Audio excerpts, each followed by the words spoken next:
আমি পবিত্ৰ মাৰ্ঘেৰিটা আৰু বিধায়ক ৰূপক শৰ্মাৰ সৈতে বটদ্ৰৱা থানলৈ আহি ভগৱন্ত প্ৰভুৰ ওচৰত সেৱা জনালোঁ। গুৰুজনাৰ প্ৰতি ভক্তিভৰা সেৱা আগবঢ়ালোঁ। অসমবাসীৰ মংগল কামনা কৰিলোঁ। হোলীৰ আনন্দ খালী হোলীৰ দুটা দিনতে নহয়, গোটেই বছৰজুৰি এনেকৈ অসমৰ মানুহ আনন্দৰে থাকক তাকে কামনা কৰিছোঁ। অক্টোবৰ মাহত প্ৰকল্পটো সম্পূৰ্ণ অক্টোবৰ মাহত উদ্বোধনো হ'ব।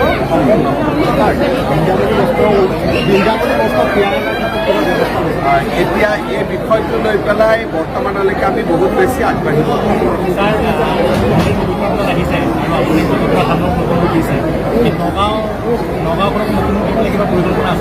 নগাঁৱত আমি কেবিনেটৰ মিটিং কৰিম, তেতিয়া কিছু কাম ঠিক আছে, কৈ থাকিম চবকে।